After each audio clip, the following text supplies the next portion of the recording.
सड़क मांगती सैनिक कॉलोनी। जी हाँ, नमस्कार, मैं आपका अपना हिमांशु ठाकुर इस वक्त काशीपुर के वार्ड नंबर 1 सैनिक कॉलोनी में मौजूद हूं और मेरे साथ यहाँ के तमाम दर्जनों स्थानीय लोग मौजूद हैं। मैंने शुरुआत करी ये कहकर कि सड़क मांगती सैनिक कॉलोनी। अब जरा पहले तस्वीरें आप लोगों को दिखा देता हूं। ये सैनिक कॉलोनी का दृश्य है और जानकारी ये मिली है कि यहाँ रहने वाले जो निवासी हैं, यहाँ के जो स्थानीय लोग हैं, बीते लगभग 1 दशक या उससे भी अधिक समय से यहाँ रह रहे हैं, लेकिन अब तक इनको यहाँ इनके क्षेत्र में एक भी सड़क का दर्शन नहीं हुआ।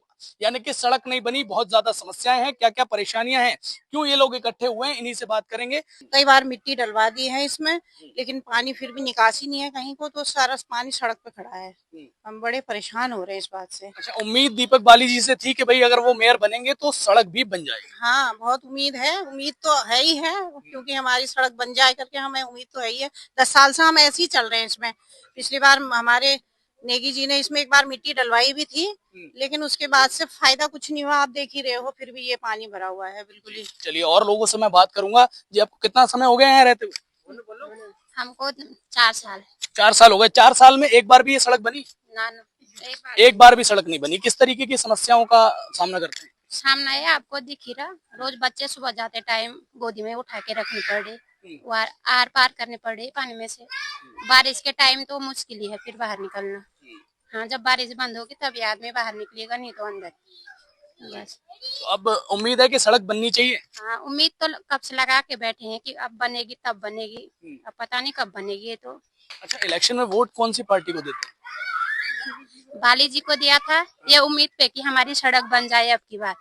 पता नहीं, अब 2027 तक देखेंगे कहाँ तक बनती सड़क हमारी। चलिए, 2027 तक देखने के लिए भी ये लोग तैयार हैं। चलिए, उधर और भी कुछ लोग हमारे साथ हैं, उनसे भी मैं बात करूंगा। यहाँ लोगों को उम्मीद महापौर दीपक बाली से है, क्योंकि दीपक बाली शहर के तमाम क्षेत्रों का काया पलट करते हुए देखे जा रहे हैं। बाकी भाई साहब, कितना समय आपको हो गया रहते हुए यहाँ? हमें भी करीब करीब 10 साल के करीब हो गए यहाँ रहते हुए। तो शुरू से यही हाल देखते आ रहे हैं। जब ये नगर निगम में नहीं था उस समय भी हमें आशा थी, फिर निगम में आ गया, फिर आशा थोड़ी और बढ़ी, फिर अब बाली जी से आशा थोड़ी और बढ़ी। लेकिन हमने देखा है कि जो सड़कें बनी हुई हैं उनको तोड़ के दोबारा बनाया जा रहा है। जहां पर ज्यादा जरूरत है वहां पर कोई देखने नहीं आ रहा। आ भी रहे हैं, दिलासा दे के चले जाते हैं। बाली जी यहाँ पर आए भी थे, उस समय भी हमने लेटर दिया था। 3-4 बार ऑफिस में भी गए, वहां पर भी लेटर दे के आए थे। आश्वासन दे देते हैं। अब बाली जी से तो हमें ज्यादा आशा है, लेकिन थोड़ा ठंडे बस्ते में उन्होंने भी डाल रखा है। अब डेली हम सुबह को देखते हैं, बच्चे स्कूल को जाते हैं, वो गिर जाते हैं, फिर वापस जाना पड़ता है उनको। सभी परेशान है इस रोड की वजह से, सभी परेशान है। पानी यहाँ अभी मैं बात कर रहा था कि लगभग 1 दशक से अधिक समय हो गया सड़क नहीं बनी है, लेकिन ये तमाम खरंजा यहाँ डला हुआ दिख रहा है। ये तो फिर सभी हम लोगों ने थोड़ा थोड़ा करके, यहाँ पर तो बहुत गहरा था, ये हमने खुद डाल रखा है। यहाँ पर सभी जनों ने मिलके थोड़ी थोड़ी ये खुद ही कर रखा है। तो अच्छा, ये बताइए फुल एंड फाइनल कि बाली जी का और काशीपुर नगर निगम का विरोध है या उनसे उम्मीद है? नहीं, उनसे उम्मीद है, विरोध नहीं है। हम तो शुरू से ही उनके साथ में है। जब वो आज से नहीं, बहुत पहले से उनके साथ में, जब ये कांग्रेस में थे तब भी, आम आदमी थे तब भी, अब बीजेपी में है तब भी, हम तो इनकी सपोर्ट में शुरू से ही रहे हैं। अब हमें ज्यादा आशा थी, लेकिन हमें अब देखो क्या करते हैं।